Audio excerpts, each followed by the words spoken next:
तो शुरू करते हैं अपना अगला लेक्चर। तो ये मेरे ख्याल से फेडरल बोर्ड का तीसरा या चौथा लेक्चर है। इस लेक्चर में हम लोग करने वाले हैं थर्मल एक्सपेंशन। पहले मैं आपको बता देता हूँ कि थर्मल और एक्सपेंशन का मतलब क्या है। मैंने पहले भी बताया है, मेरे ख्याल से लेक्चर 1 में बताया था कि जो थर्मल होता है उसका मतलब होता है हीट, ठीक है ना। थर्मल हीट के लिए जो होता है, गर्मी हीट के लिए जो होता है, ठीक है। और एक्सपेंशन होता है साइज़ का बढ़ना। किसी भी चीज़ का अगर साइज़ बढ़ रहा है तो वो एक्सपैंड हो रही है, उसके अंदर एक्सपेंशन क्रिएट हो रही है, ठीक है। बस यही है, आगे इसका बढ़ लेते हैं। Thermal expansion means increase in size of matter. अब थर्मल एक्सपेंशन का मतलब है किसी भी मैटर का जो साइज होता है ना वो बढ़ जाए ऑन हीटिंग, हीट करने से, ठीक है। On heating the particles of matter gain energy and they start to vibrate और मूव अराउंड फास्ट। अब जब हम किसी चीज़ को हीट करते हैं उसके पार्टिकल्स वाइब्रेट करते हैं और वो बहुत ज़्यादा तेज़ मूव करने लग जाते हैं, बिल्कुल एक दूसरे के साथ मूव करने जाते हैं, टकराव करते हैं एक दूसरे के साथ। मैंने पहले ये सारी चीज़ें बता दी तो मैं थोड़ा स्पीड से चलता हूँ। The heat each other and increase the gap between them, वो एक दूसरे से टकराते हैं, अपना जो गैप होता है वो बढ़ जाता है। Thus the matter expand on heating, जो मैटर होता है वो फिर हीट करने से एक्सपैंड बढ़ जाता है, उसका साइज़ बढ़ जाता है, ठीक है ना। Thermal expansion of matter depends upon the nature of its material, increase in temperature and original size. इसका क्या मतलब है, ये थोड़ा सा इंपॉर्टेंट है, मैं इसको निशान लगाना भूल गया इसके ऊपर, तो ये काफ़ी इंपॉर्टेंट टॉपिक है, ठीक है ना। अब इसका मतलब इसमें क्या बताया गया कि थर्मल एक्सपेंशन डिपेंड किन किन चीज़ों पे करता है। थर्मल एक्सपेंशन डिपेंड करता है नेचर ऑफ मटेरियल, मटेरियल का अपना नेचर क्या है। मतलब एलुमिनियम आयरन से ज़्यादा एक्सपेंड होता है, और इस तरह का नेचर क्या चीज़ है उसकी, ठीक है ना। बाकी ये डिपेंड करता है टेम्परेचर कितना दे रहे हैं हम लोग, जितना ज़्यादा टेम्परेचर देंगे उतना ज़्यादा एक्सपेंड होगा। और ये डिपेंड करता है साइज़ पे। अब देखो, अगर मैंने 1 मीटर का ऑब्जेक्ट लिया है, ठीक है ना, और फिर एक और ऑब्जेक्ट लिया मैंने 2 मीटर का, तो आप लोग याद रखो कि जो 2 मीटर का ऑब्जेक्ट होगा ना वो 1 मीटर वाले ऑब्जेक्ट से ज़्यादा एक्सपेंड होगा। तो ज़्यादा क्यों होगा, कि उसका पहले ही साइज़ बड़ा था। अब जैसे ही पहले साइज़ उसका बड़ा था तो उसके अंदर एटम भी ज़्यादा थे। अब अगर एटम ज़्यादा थे तो वो वाइब्रेट भी ज़्यादा होंगे। अब जब वो वाइब्रेट ज़्यादा होंगे तो क्या होगा, एक्सपैंड भी ज़्यादा होगा, ठीक है। बस यही है। For example, for the same increase in temperature solid expand least, gas expand the most. अगर हम गैस और सॉलिड को, सॉलिड लिक्विड और गैस को सेम हीट देना, ठीक है। अब मैंने पानी रखा है, बर्फ़ रखी है और गैस रख दी, कोई भी गैस पकड़ लो, ठीक है ना। अब उसको अगर हम सेम अमाउंट ऑफ हीट देंगे ना तो आप लोगों को याद रखना है कि जो गैस होती है वो एक्सपैंड होगी सबसे ज़्यादा, उसके बाद लिक्विड एक्सपैंड होगा और फिर होगा सॉलिड एक्सपैंड। सॉलिड सबसे कम एक्सपैंड होगा, ठीक है। आगे हम चलें तो थर्मल एक्सपेंशन इन सॉलिड पे। अब थर्मल एक्सपेंशन इन सॉलिड पढ़ेंगे हम लोग यहाँ पे, ठीक है ना। लिक्विड और गैस नहीं पढ़ते, वो थोड़ी डिफिकल्ट होती है, ठीक है ना, वो आप लोग आगे जाके शायद पढ़ो। अभी हम पढ़ते हैं thermal expansion in solid. There are 3 types of thermal expansion in solid. अब सॉलिड में 3 टाइप होते हैं थर्मल एक्सपेंशन की। Linear thermal expansion, 1 dimensional thermal expansion, ठीक है। अब लीनियर लफ्ज़ से ही मुराद है कि सीधा, ठीक है ना, एक स्ट्रेट लाइन में, 1 डायमेंशन में, ठीक है। वो उसकी ना, उसका जो, अब स्ट्रेट लाइन में क्या होता है, उसकी सिर्फ लेंथ बढ़ती है, उसकी विड्थ नहीं बढ़ती, ठीक है। और है सरफेस एरिया थर्मल एक्सपेंशन। अब सरफेस एरिया 2 डायमेंशनल, इसमें लेंथ भी बढ़ेगी और विड्थ भी बढ़ेगी। और वॉल्यूमेट्रिक थर्मल एक्सपेंशन इस ये है 3 डायमेंशनल, इसमें लेंथ विड्थ और हाइट तीनों चीज़ें बढ़ेंगी, ठीक है। यहाँ पे इसको एक्सप्लेन करना मुश्किल है क्योंकि ये 2 डायमेंशनल स्पेस है मेरे पास। तो यहाँ पे मैं ये बता सकता हूँ आप लोगों को, ये देखो ना, अगर हम लेते हैं लीनियर थर्मल एक्सपेंशन, ये हमारे पास एक रोड है, ठीक है ना, रोड। अब इस सेकंड में इसको रेज करता हूँ, कलर कोई और लेते हैं, कोई और अच्छा सा कलर ले लेते हैं। ये लेते हैं ग्रीन कलर, ठीक है ना। अब मेरे पास ये एक रोड है, मैं इसको थोड़ा वो बनाता हूँ। ये मेरे पास एक रोड है, ठीक है, रोड।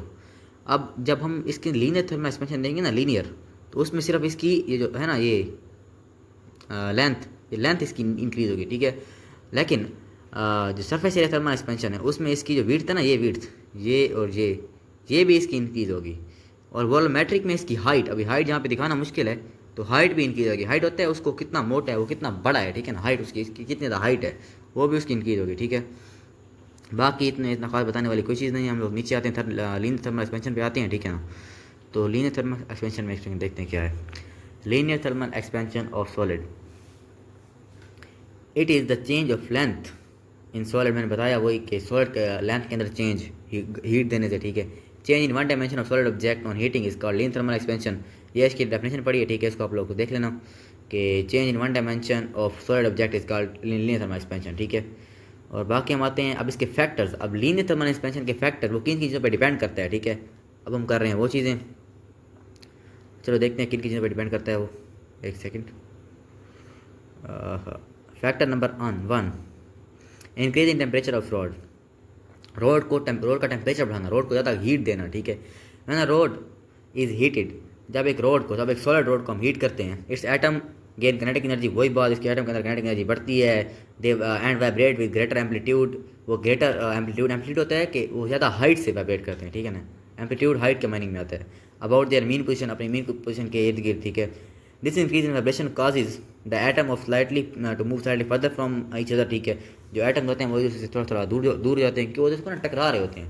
अब कोई चीज़ टकरा रही है तो वो एक दूसरे से दूर तो होगी, तो जो एटम्स होते हैं वो एक दूसरे से थोड़ा थोड़ा दूर हो जाते हैं, ठीक है। अबाउट देयर मीन पोजीशन, अपनी मीन पोजीशन के कहाँ गए। This increase vibration causes the atom to move slightly further apart resulting in an increase in length of road.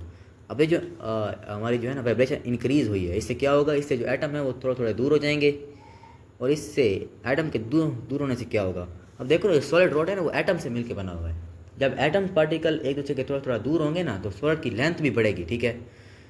If we आगे पढ़ते हैं, if we continue to increase the temperature, अगर हम उसका टेम्परेचर बढ़ाते रहें, उसको हीट देते रहें, their kinetic energy and amplitude of vibration will further increase, उनकी जो काइनेटिक एनर्जी होगी और जो एम्पलीट्यूड होगा ना वो ज़्यादा बढ़ेगा, जितना हीट देंगे उतना बढ़ेगा।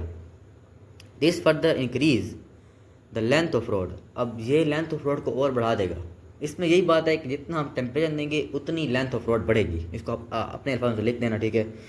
This will further increase in temperature, वही बात। Therefore thermal expansion in length of rod is directly proportional to the increase in temperature of rod, वही बात है कि थर्मल एक्सपेंशन होती है ना जो रोड के अंदर, वो डायरेक्टली प्रोपोर्शनल होती है लेंथ टेम्परेचर के, कि कितनी टेम्परेचर हमने दिया, जितना हम टेम्परेचर देंगे उतनी ज़्यादा लीनियर थर्मल एक्सपेंशन होगी। इसके बाद आते हैं पॉइंट 2 पे, ओरिजिनल लेंथ ऑफ रोड। अब रोड की ओरिजिनल लेंथ में मैटर करती है कि आपने कितना बड़ा रोड लिया है, जितना बड़ा रोड लेंगे उतनी बड़ी लीनियर थर्मल एक्सपेंशन होगी। On heating the rod the increase in length of rod is directly proportional to the original size of the rod, the original length of the rod, वही बात। This is because the longer rod has more atom, जो longer rod होती है ना, देखो जितनी बड़ी चीज़ उसके अंदर उतने ज़्यादा एटम, ठीक है। Each atom contribute to overall thermal expansion, हर एक एटम अपना हिस्सा अदा करता है, हर एक एटम वाइब्रेट होता है, वो अपना एक हिस्सा अदा करता है उसकी साइज़ को बढ़ाने के लिए, ठीक है। So the longer the rod more than shorter rod when heated, so a longer rod will expand more than shorter rod when heated to a same temperature, ठीक है। वही बात कि अगर हम लंबी रोड पकड़ें और एक छोटी रोड पकड़ें, दोनों को हीट करें सेम टेम्परेचर पे, जो बड़ी रोड होगी वो ज़्यादा एक्सपेंड होगी। क्यों एक्सपेंड ज़्यादा होगी, उसके अंदर एटम्स ज़्यादा हैं। आगे आते हैं पॉइंट 3 पे, nature of material of the road. अब जो मटेरियल का जो होता है ना, अब किस चीज़ से रोड बनी हुई है ये चीज़ भी डिपेंड करती है, ठीक है। अब देखो एल्यूमिनियम जो होता है वो ज़्यादा एक्सपेंड होता है मेरे ख्याल से आयरन से, मुझे कंफर्म नहीं है, एज एग्जाम्पल ले लेते हैं, ठीक है ना। Different material expand differently on heating. अब बहुत सारे मटेरियल होते हैं, हर मटेरियल अपने तरीके से एक्सपैंड करता है, ठीक है। Thermal expansion depends upon atomic structure and the strength of attractive forces in its atom, ठीक है। जो थर्मल एक्सपेंशन होती है ना, वो जो एटॉमिक स्ट्रक्चर होता है, किसी भी चीज़ के अंदर ना एक एटॉमिक स्ट्रक्चर होता है, उसका अपना एक एटॉमिक साइज होता है, उसका अपना एक एटॉमिक का जो एटम्स होते हैं उसका अपना एक अरेंजमेंट होता है एटम्स के अंदर। अब वो डिपेंड करती है, ठीक है ना, वो डिपेंड करती है कि कितना बॉडी थर्मल एक्सपेंड होगी, कितनी बॉडी के अंदर थर्मल एक्सपेंशन होगी, ठीक है। तो याद रखना नेचर ऑफ मटेरियल भी थर्मल एक्सपेंशन पर डिपेंड करता है। बाकी इसको पढ़ते हैं। हाँ, एक और चीज़ बताना भूल गया मैं। अब देखो ना, जो स्ट्रक्चर ऑफ एटम्स होता है, ठीक है, उसमें ना एटम्स के मॉलिक्यूल्स के एटम्स के अंदर जो होता है ना, अब एक एटम है H2O लेते हैं, एटम नहीं मॉलिक्यूल लेते हैं H2O, ठीक है ना। अब H2O के अंदर 2 हाइड्रोजन और 1 ऑक्सीजन है, इनके दरमियान ना एक एंगल बनता है, एक स्ट्रक्चर बनता है, ठीक है। वो होता है 104.5 मेरे ख्याल से डिग्री का एंगल बनता है इनके जो बॉन्ड होते हैं ना, बॉन्ड्स के दरमियान, ठीक है। अब जो वो बॉन्ड्स बन रहे हैं ना, उनके दरमियान जो एंगल बन रहे हैं वो उनको ना स्ट्रक्चर डिफाइन करते हैं, वो किस तरह का स्ट्रक्चर बना रहे हैं। तो वो जो स्ट्रक्चर होते हैं उनकी अट्रैक्टिव फोर्सेस की माबैन होते हैं, मतलब उन्हीं के ऊपर मबनी करता है, ठीक है। तो आप लोगों को ये बात याद रखनी है, पता नहीं मैं कहाँ चला जाता हूँ। For example, aluminium rod expand more than steel rod of same length for some rise in temperature. अब जो एल्यूमिनियम रोड होगी वो ज़्यादा एक्सपेंड करेगी स्टील रोड से अगर उसको सेम टेम्परेचर दिया जाएगा, ठीक है। बस यही बात। अब इसके अंदर ये इनकी ना एक्सप्लेनेशन दी गई है और ये इसकी डेरिवेशन टाइप, इसकी फार्मूले की डेरिवेशन की गई है, ठीक है ना। हमने इसका फार्मूला कैसे बनाना है वो बताया गया। Consider a metal road of length L, हमने एक मेटल रोड लेनी है, इसकी लेंथ एल होगी, एट इनिशियल टेम्परेचर टी, उसका टेम्परेचर पहले जो टेम्परेचर का वो टी आई होगा, ठीक है, नो टी नोट है, टी नोट, उसका पहला टेम्परेचर टी नोट होगा, ठीक है। This rod will is heated to a final temperature, इस रोड को हम हीट करेंगे एक फाइनल टेम्परेचर पे, जिसको हम टी से शो करेंगे, ठीक है। एंड इस फाइनल लेंथ बिकम एल, उसकी जो फाइनल लेंथ है वो एल बन जाएगी, ठीक है। अब इसकी इनिशियल लेंथ थी एल नोट, इसका इनिशियल टेम्परेचर था एल टी नोट, इसकी फाइनल लेंथ हो गई एल, और इसका फाइनल टेम्परेचर हो गया टी, ठीक है। Increase in length of road, increase in length मतलब जो मतलब यार रोड की जो लेंथ इंक्रीज हुई है वो किसके इक्वल है, वो डेल्टा एल के इक्वल होता है। अब डेल्टा एल जो होता है वो एल माइनस एल नॉट के इक्वल होगा for certain increase in temperature. अब जो हमने पीछे पढ़ा उससे क्या होता है, उससे हम क्या फार्मूला निकाल रहे हैं, ठीक है ना, from previous discussion we know that the length in length is directly proportional to the original length L naught, ठीक है। अब जो चेंज इन लेंथ है वो एल नोट के डायरेक्टली प्रोपोर्शनल है, जितनी ज़्यादा एल नोट होगी उतना ज़्यादा चेंज इन लेंथ होगा, ठीक है। एंड चेंज इन टेम्परेचर, और टेम्परेचर के भी डायरेक्टली प्रोपोर्शनल है। तो हम क्या करेंगे, delta L change in length is directly proportional to L naught. अब एल नॉट क्या है, उसकी इनिशियल लेंथ जो हमने उसकी पहले लेंथ ली थी एक्सपेंशन से पहले, और एल क्या है एक्सपेंशन के बाद वाली लेंथ, ठीक है ना। तो डेल्टा एल क्या है, डेल्टा एल है एल माइनस एल नॉट, ठीक है। Delta L is directly proportional to L naught delta T, ठीक है। और डेल्टा टी है टी माइनस टी नॉट, और delta L is equal to ये अल्फ़ा, ये देख रहे हो ये शाइन जो इसके अंदर है, ये 0.2 में यहाँ पे देखो, एक सेकंड, ये इधर देखो ना, इधर इधर इधर देखो, यहाँ पे ये जो है ना अल्फ़ा का साइन, यहाँ पे एक साइन पड़ा होगा अल्फ़ा, उसे कहते हैं अल्फ़ा, ठीक है। वो कांस्टेंट है, कांस्टेंट ऑफ प्रोपोर्शनैलिटी है, ठीक है। इसको पढ़ लेते हैं, where alpha is the constant of proportionality and it is called as coefficient of linear thermal expansion. इसको हम लीनियर थर्मल एक्सपेंशन का भी कोफिशिएंट कहते हैं। इसकी वैल्यू होती है alpha is equal to delta L divided by L naught into delta T, ठीक है। और इसको ऐसा भी इस तरह भी लिख सकते हैं कि alpha is equal to delta L divided by L naught, change in length divided by original length, और फिर हम कर देंगे चेंज इन टेम्परेचर, ठीक है। तो delta L is equal to frictional change in length, fractional change in length divided by change in temperature, ठीक है। बस ये बाकी चीज़ें उसका फार्मूले को हमने किस तरह लिखना है, ये फार्मूला चेंज किया गया है, ठीक है ना। तो ये किस तरह लिखना है ये बताया गया है। हम नीचे आते हैं, the coefficient of linear expansion is defined as.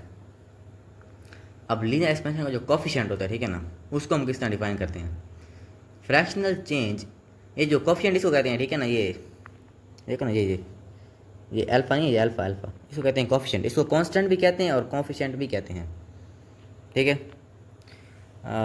Sorry coefficient, ठीक है ना।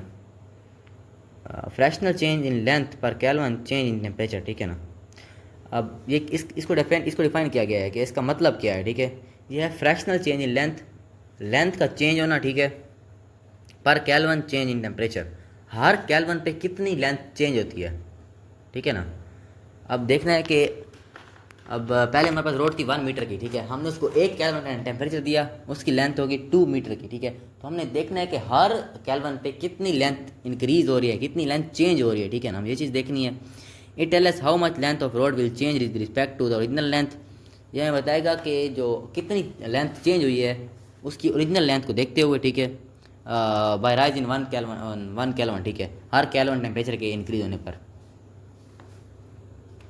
आगे हम लोग जाएँ तो the linear expansion coefficient is an instructive property of every metal. अब जो लीनियर कोफिशिएंट है ना, ये जो अल्फ़ा है, ये ना हर मेटल का अपना होता है, ऐसा नहीं है कि ये ना बिल्कुल, सॉरी मैंने पहले इसको कांस्टेंट बोल देता, ये कांस्टेंट नहीं है, ठीक है ना, मेरी मिस्टेक हो गई। असल में मैं अभी पढ़ रहा हूँ, जो मैं खुद पढ़ रहा हूँ ना, उधर ऐसा ही कुछ अल्फ़ा है और वो कांस्टेंट है, तो मैं उधर कंफ्यूज हो गया था। याद रखना, अल्फ़ा को आप लोग कांस्टेंट नहीं कह सकते, मैंने पहले बोल दिया है, मेरे से मिस्टेक हो गई, ठीक है ना। अल्फ़ा कोफिशिएंट है, ठीक है, प्रोपोर्शनैलिटी कोफिशिएंट है, और मैंने इसको ना कांस्टेंट हम लोग बोलेंगे, लेकिन कांस्टेंट जैसे मैंने कहा उस तरह नहीं बोलेंगे। आप लोग कोफिशिएंट कांस्टेंट ना ही बोलो, आप लोग वैसे भी कांस्टेंट आगे पीछे लगा दोगे और फिर ये गलत हो जाएगा, ठीक है। अल्फ़ा कांस्टेंट नहीं है, बस ये बात याद रखो, क्योंकि ये हर मेटल से चेंज हो रहा है, और जो कांस्टेंट होते हैं ना वो फिक्स्ड होते हैं, ठीक है। तो बस इसको कांस्टेंट ना बोलो। वैसे ऊपर कांस्टेंट का वर्ड यूज़ हुआ है, लेकिन ना वो कांस्टेंट और प्रोपोर्शनैलिटी के तौर पे यूज़ हुआ है, तो आप लोग उसको देख के कांस्टेंट ना लिख देना, ठीक है। The linear expansion coefficient is ये हर मेटल की एक अपनी अपनी प्रॉपर्टी होती है, ये बात लिखी गई है, ठीक है ना। Hence it varies from metal to metal, वही बात। अब इसका एसआई यूनिट इसका जो है ना, ठीक है, वो है लीनियर थर्मल एक्सपेंशन का पर केल्विन, ठीक है ना। याद रखना, ये भी सब एमसीक्यूज में आ सकता है कि SI unit of linear thermal expansion क्या है, sorry SI unit of coefficient of linear thermal expansion क्या है, ठीक है। तो जो एसआई यूनिट इसका है ना, वो है पर केल्विन। अल्फा का एसआई यूनिट पर केल्विन है। बस आज का लेक्चर यहीं तक था, थोड़ा मैंने लेक्चर छोटा बनाया, ठीक है। पिछले लेक्चर बहुत बड़े बड़े हो गए थे, और ये जो कॉन्सेप्ट मैंने आप लोगों को दिए थोड़ा डिफिकल्ट टॉपिक भी था। तो अगर किसी को समझ नहीं हो तो कमेंट बॉक्स में बता दो, मैं कोशिश करूँगा कि आप लोगों को दोबारा समझा दूँ ये टॉपिक।